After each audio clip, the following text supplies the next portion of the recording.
Welcome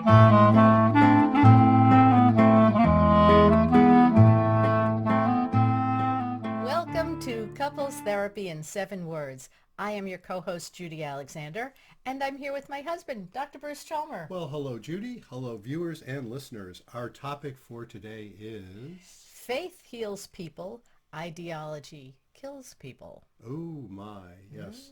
This happens to be, and of course, Judy, you know this. I don't know if you folks know this. This happens to be one of my favorite topics these days.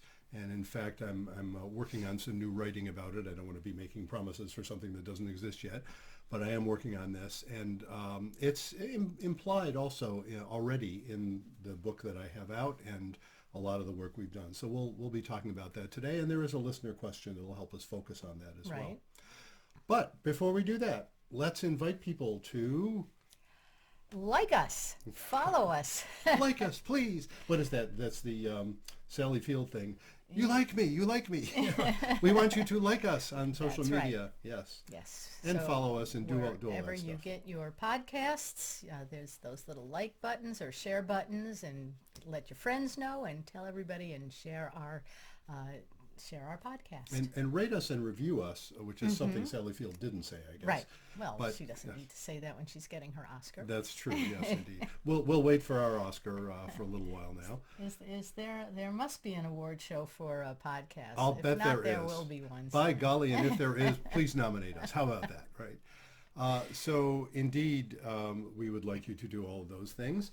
And we would also like you, since especially because we're recording this during the Christmas shopping season, we'd like you to see our merch. Yes, we now have merch. We now have merch. We have these lovely mugs that are have our logo on one side and the inspiring message on the other. Be kind, don't panic, and have faith. And we also have, should I bother holding up the t-shirt? Sure. I Oh, have it why over here. not? Why not? I have it here. We have our lovely Couples Therapy in 7-word t-shirts available in whatever sizes you can imagine. They go from really small to really big, and they have our message on the back. And so these make wonderful gifts just to let people know that you know our podcast and that you think these ideas are good ideas. So we hope you will do that as well. And of course, we mustn't forget The book The book. upon which this podcast is based. and it is Reigniting the Spark, Why Stable Relationships Lose Intimacy and How to Get It Back. Yes, there's the book. Here it is in paperback. It's also available from the Amazon site. It's available for Kindle.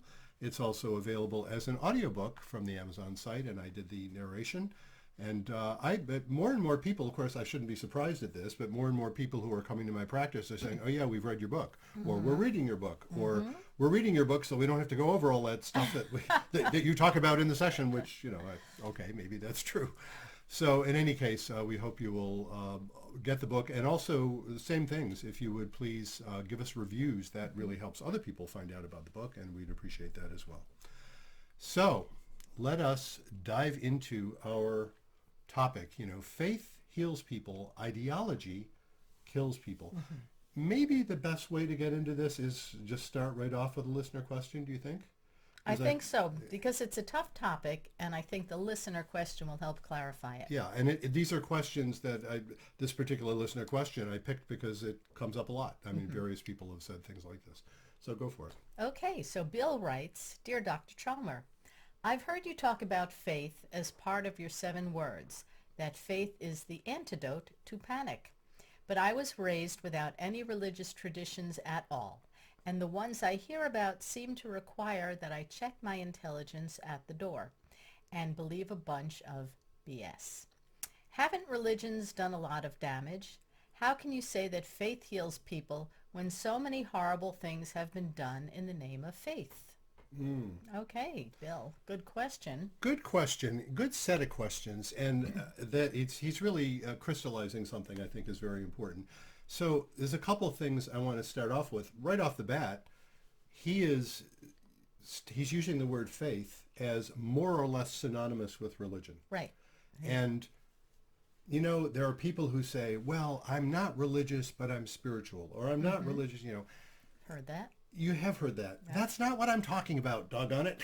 It's not that bit. It's not that thing where there's this sort of nebulous concept of, well, yes, I know there's some higher power out there. I don't mean to speak dismissively of any of that because those are perfectly valid sorts of ideas.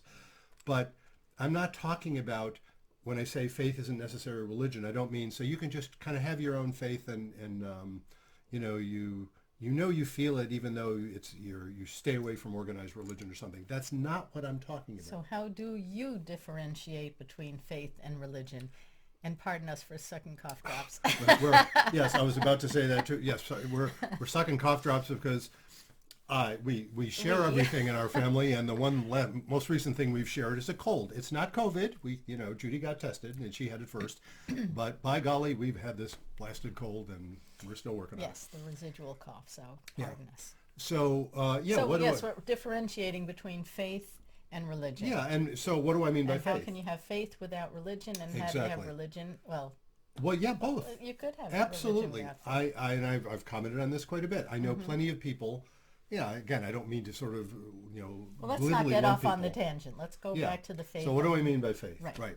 Faith. My definition of faith is when you accept that reality is right to be what it is. It's right to be what it is. In other words, it's not merely accepting reality and saying, well, that's horrible, and just sort of being in despair. That's not what I mean by faith. It's kind of the opposite of that. It's like, okay, even when it's painful, even when I have a hard time understanding it, and look, I have a hard time understanding all of reality because I'm not God and nobody is. Whatever even if you don't believe in God, whatever you think God is, we're not it. The idea being that nobody has a complete God's eye view of the universe. We can't have all of the information, simultaneously. Right. So there's all kinds of stuff we're not going to understand as individuals. And there's all kinds of stuff that is painful and that I would deem bad. There's all this stuff that happens that is really bad stuff or painful stuff. Right. Even that, when I say faith means you accept that reality is right, even that, you have this sense that, well, it arises out of the way the universe works. It arises out of the laws of physics. The faith that Einstein talked about. Einstein was Jewish, but he was by no means traditional in any way. He wasn't a believer in a traditional sort of God. But he described the faith of the scientist is that the universe is orderly. The universe has laws we can infer. It doesn't just capriciously change its mind a lot. So we can figure this stuff out.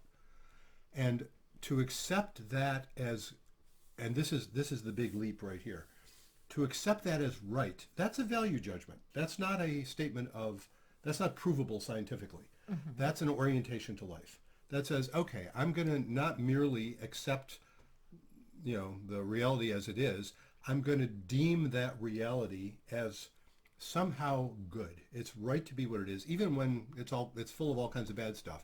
My job here is to work to make it better, but I don't want to say that the whole project of the universe is inherently bad. I want to say it's inherently good. There's a certain order to the universe. There's an order. Things do go awry. And Vayar Elohim ki tov. Now, I just used a little bit of Hebrew there, folks, but you know what I said. What did I say? And God saw that it was good. And God saw that it was good. And again, you don't have to be traditionally religious. You don't have to be Jewish or Christian, the religions that really revere that biblical quote, to appreciate what it's all about in terms of, look at it from a very secular perspective. This basis of Western civilization, that is what the Bible is actually, has in it, in the creation story, it has in it God saying I believe it's 6 times, God saw that it was good. Actually, the 6th time God saw that it was very good when people were created. That you could take that phrase out and the whole story would be largely unchanged, except for the idea that we are being given a message by the author or authors, depending on how you view it, of that text, which is there's something about this whole business that's good. What Western religions would say and do say is God is good. Whatever God is good. Doesn't mean there isn't evil in the world. It just means that the whole project has a positive basis. That's what I mean by faith. It's an orientation to life. And what I claim, this is the big claim, in terms of being a therapist, what therapists offer people, there's a zillion ways of answering this, right? But I'm going to answer it a particular way. What therapists offer people that actually heals is faith. If a therapist embodies that sense that, this whole project of existing and being alive and being humans and being in relationships is fundamentally good even when it's difficult. Yeah. That is the sort of thing that fosters growth and faith, and it fosters healing. It fosters, it's the antidote, as I say, it's the antidote to panic. And there's the therapists, and not only therapists, religions can offer, and as people know who watch us and have heard this podcast, we are religious. We are, we participate actively. We're very active in our Jewish community and Jewish faith. So it's not like I'm opposed to religion in any way, but there are ways of being religious or ways of being anti-religious, either one, that are the very opposite of what I'm calling faith. And I lump together those ideas under the general heading of ideology. In the book, in Reigniting the Spark, I refer to it as fundamentalism, actually. Right. But I'm using a broader term now. So do you want to talk a little bit about ideology versus faith in this instance? Yeah, let me do that.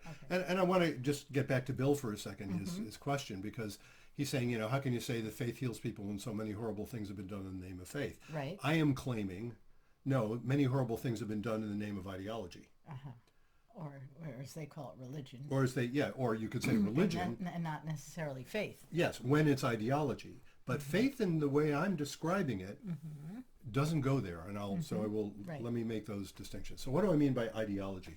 And I did a post a few weeks ago that proved to be very popular. It was sort of interesting, where I was talking about the difference between ideas and ideology.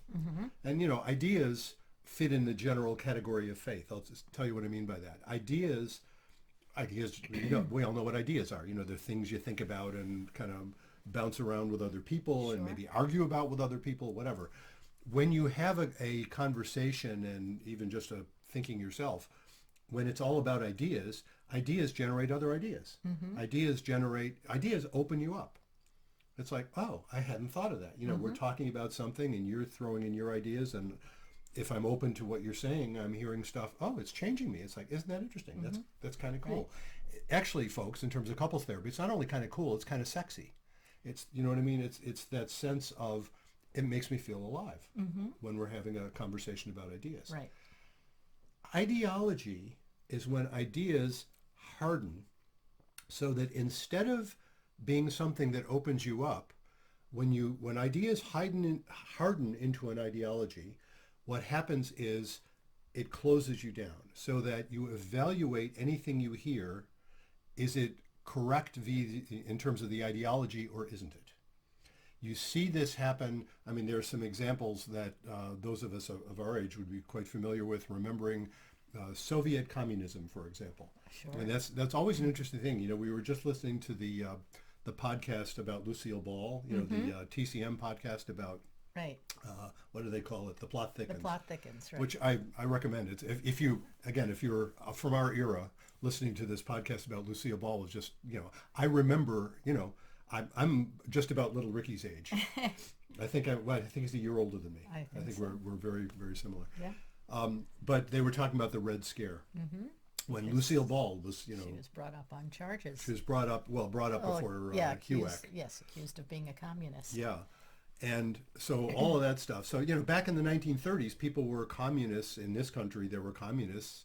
And it was mostly a matter of idea. It was like saying, no, these are good ideas. These are ideas that are to help working people. And, it's... to give the workers more power. Exactly. It was based on all those concepts. The 40-hour work week. What happened... socialist ideas. What happened in the Soviet Union, of course... And look, allow me to put on the table my lack of qualifications as a historian. Okay. So the historians out there, yeah, exactly. So, okay, feel free to say, oh, you don't get to say these things, you're not historians. Okay, good enough. Nevertheless, what happened in the Soviet Union with those ideas is they turned into ideology.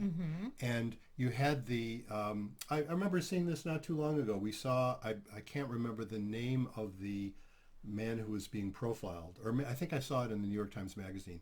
It was a man, an American, a black American man who went to the Soviet Union.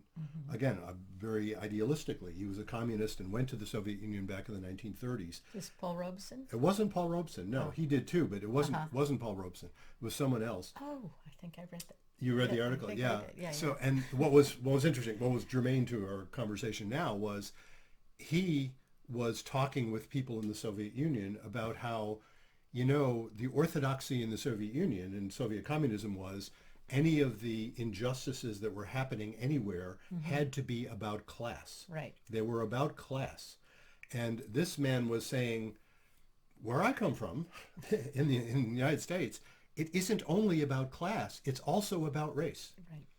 Because you have all these people, people of color who had succeeded economically, who were still being subject to horrendous racism. And that was not hearable in the Soviet Union. And eventually this guy got purged. I think he ended up dying in prison, as I recall. And, dying in one of the gulags. Yeah, sounds about right. Yeah. So that's an example. It's like, and my thesis about all of this is when you have ideas that turn into ideologies, they turn into caricatures of what the original ideas were. And I, think about, and here I have to give credit to Rabbi Jonathan Sachs, may he rest in peace, the great rabbi who died a couple of years ago, who wrote about this quite a lot. If you look at, for example, the French Revolution, liberté, égalité, fraternité, Correct. And what happened when those ideas, which were all about openness, liberty, equality, fraternity, exactly. What happened when those turned into ideologies were people were saying, oh, you're not in favor of liberty enough, so we're going to kill you. We're going to chop your head off. That's what happens, and it's a caricature. If it weren't so horrible, from a nice historical distance here, I mean, there's nothing funny about it, but it's absurd. Yes, it is. There is something absurd about how these ideas that are all about opening people up and elevating people. Oh, by the way, we're going to have to kill you if you don't believe in them correctly. If you are at all, heterodox, if you're out of the party line, we're going to kill you. And what Sachs pointed out, and I think I've always been fascinated by this, Rabbi Sachs pointed out, was if you look at the revolutions in history that had as a foundation just the ideology, and here the examples he would cite would be the French Revolution and the Russian Revolution. Union. The Right, Soviet the Union. Soviet Revolution. If you look at those, what happened to their arguably good ideas was they turned into these horrible caricatures that were violent and horrendous. What happened with those was because they were just about the ideology. Now, Well, Sachs you could didn't say put it Nazi this way. Germany too. You could for that yes, matter. Nazi Germany these too. did not have any kind of faith behind it. Well, they would, or a religious faith. I they guess. twisted faith. Yeah, They yeah. actually literally rewrote the Bible. Right. They twisted faith to fit the ideology. So those systems that are based on ideology, and the way I put it, and I don't think Rabbi Sachs puts it this way, but this has been my favorite way It's of your looking at it for podcast. years. Go ahead. It's our podcast, yes. So I see it as essentially, from a Jewish perspective, I see it as idolatry. It's basically saying, okay, we have these ideas, now let's worship the ideas. Yeah. And what Sachs pointed out was, if you look at the revolutions such as the English Revolution and the American Revolution, he's not arguing that they were perfect and that they were good for everybody. That's not the point. But he is noting that both of those, the view that the people who organized those revolutions had, was a view where they didn't trust people to worship their own ideologies. They built in all kinds of checks on power based on an understanding of religion, based on saying that, you know what, God is perfect, but we're not God. So we have to make sure that we don't grant too much power to our clever ideas. Yeah. Even our own ideas, we have to make sure to build in checks and balances so that, because we simply can't trust that if we start worshiping our ideas, we're going to be really bad. Yeah, and if you look at the writings of all of the founding fathers of the country, These are men that were steeped in the Bible. Oh yeah. So Even if they weren't even religious in the yes, same which sense, not all of absolutely. them were religious, but Right. they were certainly steeped in the biblical ideas, and in fact, they do cite, a lot of Jewish thought and Yeah. ideology. Uh, well, I know we're staying away from and, and Jewish ideas, or the ideas that they would say in the Old Testament, or of the Hebrew race, things like that. Yeah. You'll see that throughout the writings of John Adams and George Washington and Thomas Jefferson. Yeah. And it's what's interesting is their what they took from that was that concept that it was, as I say, the concept that you can't allow human beings to worship their own ideas too much, or you run into what we see happens in history. So let's apply this. First of all, so we've answered some of what I claim we've answered some of what Bill is asking about. Haven't horrible things been done in the name of faith? Absolutely, horrible things have been done in the name of In religions, the name of religion, yes.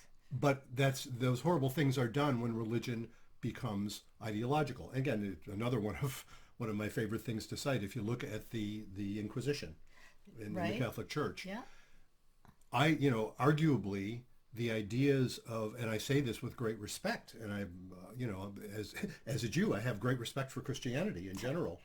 And the Inquisition, for that matter. We'll get to the Inquisition in a moment, but that's a different story. Yeah. But no, that's actually making my point.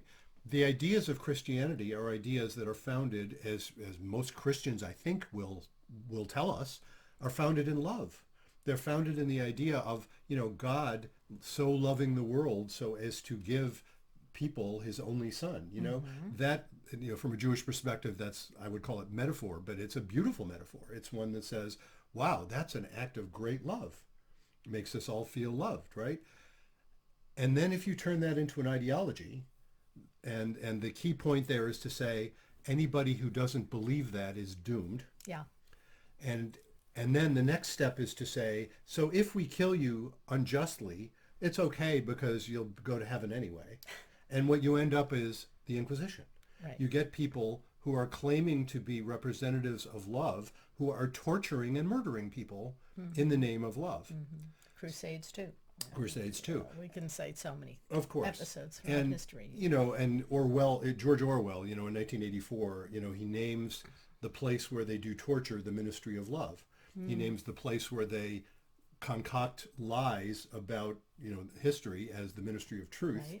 Right. He names the place that deliberately imposes shortages, the Ministry of Plenty.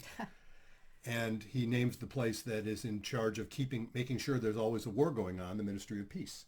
Of course. That's Orwellian, and that's exactly what I'm describing. So now let's bring that down to the level of couples therapy. Okay.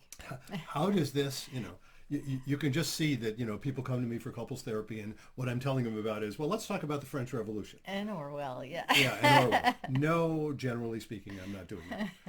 Give them a history and a literature lesson. Exactly, yes. Well, that plays into couples therapy too. Well, it Because can, it can actually. bring up ideas and give you a whole different perspective on how to look at things. It absolutely can. And look, I'm trying to think, have I actually talked about the French Revolution? Probably. God knows I've talked about, I've had amazing conversations with folks over the years. But the way it really applies directly is in the way that people practice any kind of therapy, any kind of medicine, any kind of healing approach. Is, on the one hand, I am not one of those people that is the sort of just be eclectic and all ideas are equal in value, and I don't say that. I am guided by my understandings. I have my favorite techniques. I've learned a lot from a number of different approaches that I've been trained in over the years that I value highly. So I'm not dismissing any of that. Those are all great ideas. Sure. But when you turn the ideas into ideology, you can only understand through the lens of those particular ideas. Like that rigid structure. And look, I'm subject to that like anybody else is. It's not like, I'm immune to this. I know what that feels like. And it's funny when routinely, and usually in a first session, when I'm telling people about my shtick about stability and intimacy, I will say, I know there's this proverb, when what you have is a hammer, everything looks like a nail, you know. I like to situate my favorite ideas by saying, these are some of my favorite ideas, so, you know, use them if you want, but don't take them too seriously because they're just my favorite ideas, you know. And I do that on purpose because I don't want to imply that this is the truth. It's not an ideology. Right. These are ideas that I find handy in talking with people, and they often seem to see, well, that's handy. And, you know, I suspect the reason people find it useful is because I find it useful. Do you know what I mean? It's like, okay, well, I seem to be confident in these ideas, so they'll entertain them, and then it seems to help. But if I adhere to it rigidly, then I'm actually not only not helping, I'm actually hurting people. And that happens in therapeutic settings quite a lot. I hear this quite a lot, frankly. People will say, well, you know, I'd been to a therapist, or we'd been to a couples therapist before or something. Look, sometimes they say, been to a previous couples therapist and it was great, and the reason we didn't go back to that person is that they're no longer in practice, or we left the area, or whatever. Cool. I've heard lots of those stories too. But then I've heard the stories of, you know, we went to this person and all they would do is insist that this is our situation when we didn't think it was. And that's a sign of somebody who's understanding things through an ideology. Right. As opposed They're not to, open to ideas. They're not open to ideas. And in order, it's interesting, in order to manifest faith, to embody faith in working with people, you have to be, thinking about Sondheim, you know, Stephen Sondheim, who just died a couple of weeks ago as we're making this recording. And one of the things he would tell aspiring playwrights is, you have to be willing to kill your darlings. Yeah. You have to be willing to let go of your precious ideas sometimes. There's a Zen koan like that. You know, when for people, another lack of qualification. I'm not a Zen expert. Okay, I'll stop apologizing. But there's a Zen koan that says, you know, when you meet the Buddha along the road, kill the Buddha. What do they mean by that? You know, well, one of many ways of understanding that is, don't get so enamored, even of Buddhism, that you let it become, in my terms, an ideology as opposed to a growth-producing set of ideas. And I have to add something here also. I'm not at all trying to say that I don't like traditions. On the contrary, this is where, you know, I started off by saying, you know, those people who say, well, I'm not religious, but I'm spiritual. And there's a little bit of me that is saying, how about if you learn something from other folks? Because, and this is another one. I want to address something that Bill said. He said, I was raised without any religious traditions at all. Do you know what I say to that? Feh. Feh. And I don't mean feh that there's something wrong with you. On the contrary, yes, you were, Bill. Yes, you were. You don't know that you were, but of course you were. And this is the, you know, as a Jew, this one gets to me, you know, because there will be people who I look at from my Jewish experience and saying, you are behaving like a mainstream Christian. You may not adhere to any particular church or any particular beliefs or whatever, your claim to have beliefs, but everything you're doing looks like Christian. So I'm not trying to insist that you are that you'll sign up and you know, check off Christian as your religion. I'm just saying, of course you're full of traditions. Nobody was raised without traditions. Now, are there people you could argue exceptions? Yeah, people who are in Romanian orphanages or you know, something like that. Again, I don't mean to be flippant, but everybody is raised from a tradition. This is something that people who study racism make a point of a lot. Right, would say that's white privilege is what is why you're able to say that. Exactly. Because you don't think about it. Right. You don't have to think about it because that's the majority, that's the mainstream. Exactly. So they just, you know, whiteness is where you're, the reason white doesn't get a capital letter, you know? It's like, it's not the same thing. Whiteness is, by definition, that which is not person of color, you know? Whereas being Irish is something. Being German is something. Being a mixture of 17 different things like lots of Americans are is something. But nobody was raised without even religious traditions. You just don't happen to know it. So it's interesting because often when people make a statement like that to me, like I didn't have any traditions. Yeah, I think what they mean is I didn't go to church. They mean I didn't go to church, I didn't go to Sunday school, I didn't, right. You know, right, absolutely. Yeah. And they're often saying it kind of wistfully. And I will be saying, so I often suggest to people, you know, you do, actually, you were raised with certain traditions, you just don't happen to realize it.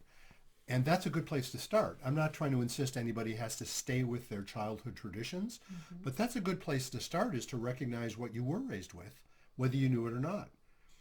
Everything came from somewhere. So, people will say, well, we didn't do any religious stuff, but yes, of course we celebrate Christmas and Easter. Well, you celebrate Christmas and Easter. Isn't that interesting? There's a lot of good stuff around that. Turns out, if you want to go a little deeper, you can discover some pretty cool stuff there. Now, something else that Bill mentioned that I have often heard people say, the religions that he hears about seem to require that he checks his intelligence at the door and believe in a bunch of BS. Well, yes and no, right? And this is where from a Jewish perspective, I've always enjoyed this phenomenon, because for a lot of Jews who grew up, didn't grow up in an Orthodox community, right, which like is most American Jews. Secular Jew. Well, relatively or even with secular. some. With some, but not much. Right. There's They lots know of when people. Hanukkah is. Well, there's that. They've been to a Passover. But I'm thinking of people in our generation who that's went through good. bar and Yes. bat mitzvah, Right. and then that was it. Right. And the last time they And then set foot in a checked out. synagogue was their bar and bat mitzvah, and their parents. That's pretty much what their parents did. These are the parents who come to the kids' bar and bat mitzvah and don't know where the bathroom is. Exactly. Because they've never been in shul. Right. So, they drop the kid off. Whatever. That phenomenon, often you'll get, then I talk to those people as adults, they come back for therapy or something, and they're just dismissive of the whole business. Why are they dismissive of the whole business? Because the last time they encountered the ideas of their faith was when they were 12 preteens. years old. Right. Yeah, exactly. And surprise, it turns out that some very traditionally religious people are also astonishingly intelligent. So if you just start with that premise, there must be something there that doesn't require that you check your intelligence at the door and believe in a bunch of BS. And, I'm simply saying, if you can approach it as a grown-up, you might discover there's way more there than you thought. And then you discover, I've had this experience myself, actually, Sure. and I know lots of other people who have. You say, wow, there's rich tradition here. Who knew? Well, actually, anybody who's been imbued with the tradition knew. And it's funny because people who grew up relatively affluent, and I don't mean super rich, but I just mean, relatively privileged, middle-class type. I'm thinking especially, Jews who grew up in the liberal movements and that didn't have anything to do with it, have this assumption that I'll put myself in that group, if we don't understand it, it must be stupid. And I've seen that, when I've led services and people have come who are like that and aren't familiar with services and just assume that if they don't understand it, the job of the people leading services is to make it accessible to them, as opposed to saying, oh, I don't understand it. I guess if I want to be able to understand this, I should get a little humble and immerse myself in study. I always say, no, that you should come, learn, and kvetch in that order.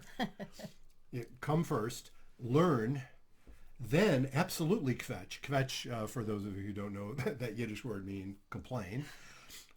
Come, learn, and complain in that order, because then of course you're entitled to complain, but if you complain before you learn, it's empty. It's empty, exactly. And it's also insulting, by the way. And but there is that particular form of sort of liberal arrogance. There's and look, in the political spectrum, I don't mean to diss liberals any more than diss conservatives. I'm kind of both. I'm realizing I'm kind of both. I think you are. Yeah, I'm very much, in a lot of ways, I'm very conservative. In a lot of ways, I'm very liberal. But I could diss conservative. I diss conservatives because they will get more explicitly ideological, whereas liberals will get ideological and refuse to believe it. Which is why liberal anti-Semitism is way harder to deal with. And by the way, I'm not saying that right-wing anti-Semitism is easy to deal with. It's not. It's horrible. But at least you can recognize it for what it is. They're not pretending it isn't. That's right. They'll own up to it. Whereas left-wing anti-Semites will not own up to being anti-Semitic, which can be really frustrating for those of us who are Jewish, shall we say. So, anyway, so let me bring this around, if I may, to the concept that really where the word faith falls in our 7-word formula. Why don't you give us the 7-word formula? Be kind, don't panic, and have faith. Exactly. So let me situate faith in there and then contrast that with ideology, and then I think we'll have, by golly, we'll have dealt with Bill's question. Yes, we will. Okay. So the way it fits in the formula is that, be kind in the sense of treat your loved ones as kin, certainly in a couple's context, which you can't do if you're in a panic, because panic, you click into fight, flight, or freeze, and it's very difficult to have that sense of someone else as, wait a minute, I know you're not out to get me, And the antidote to panic, I claim, as Bill pointed out, he's heard me say that apparently, or read about it, the antidote to panic is faith. It's that orientation that says, this may be difficult, what I'm dealing with, it may even be scary, and yet I'm still going to have the sense that it's founded in something that is fundamentally good, and we can work with it. I can grow through this. It's going to teach me something I need to learn. It's going to be something that it's forcing me into some kind of growth that ultimately I will probably be grateful for, though it sure doesn't feel that way right now. That's what I mean by an orientation of faith. Couples that come to me with that orientation tend to do okay. And this, I apply this in, couples that come to me where there's been infidelity and they're just horribly, horribly hurt and confused and in pain. And when they have an orientation to faith, what that means is they don't reject what happened. They try to work with it. Yeah. The person who was cheated on, to have an orientation of faith, will often say, I can't stand that you did this, and yet you did do it. I know you not to be a fundamentally evil person. I don't know if I can stay married to you, but I do know we're going to have to figure this out. And I want to figure it out before I decide if I can stay married to you or not. All of that is sort of an orientation of faith. The couples that come and just say, we need to go back to the way it was. We need to forget about this and move on. It was the person who did the cheating saying, I don't know what happened. It was an aberration. Forget about it. That is not an orientation of faith. That's basically rejecting reality. Or to claim that, well, I was crazy when I did it, so don't blame me. Well, that's fine. But if you're crazy, then, how can you possibly commit to being in a marriage? Then you need to do something about the crazy. The vast majority of cases, it's not that somebody was crazy. Yeah, they just want to move on and dismiss it. Yeah, and not deal with it. That's basically rejecting faith. That's just saying, no, I can't have faith in the fact that even when I did something terrible, it had some basis that I better figure out. That's an orientation of faith. So I hope that answers Bill's question. I hope so. And Yeah, so don't confuse religion and faith, Bill, and don't get stuck on ideology. So we want you to have faith. And just maybe add one other thing when he said the horrible things that have been done in the name of faith. I kind of already implied this. Yes, there are horrible things that have been done in the name of various kinds of ideological religions. There's also been horrible things done in the name of anti-religion. Very true. And there's atheism is interesting because there's Rabbi Sachs pointed this out. Rabbi Sachs had great respect for people who described their religious orientation as atheism. He said, atheists deserve better than the new atheists. Google that term if you want to figure out what that's about. But there's a particular group of atheists that started doing a lot of writing about maybe 25 years ago, I think. Christopher Hitchens and right, and those folks. And Sam Harris, and there's a few of them, yeah. And what they would tend to do is cherry pick the absolute worst of religion and then mock it horribly. And they did it in a way that, from my eyes, sure look like fundamentalism to me. Yeah. They're basically fundamentalist atheists that if anything that implies the use of a concept of God or a concept of religion, they just inherently reject. It's a very ideological position. And it's fascinating because it's essentially the same as a religion. It just happens to be anti-religion. Right. And you can say the same thing with Soviet communism was the same thing, that anything that vaguely, tasted of religion had to be rejected ideologically. And it's the same thing. It's not the opposite. It's really the same thing. The problem isn't faith or religion per se. The problem is ideology or fundamentalism. Right. So there we are. Okay.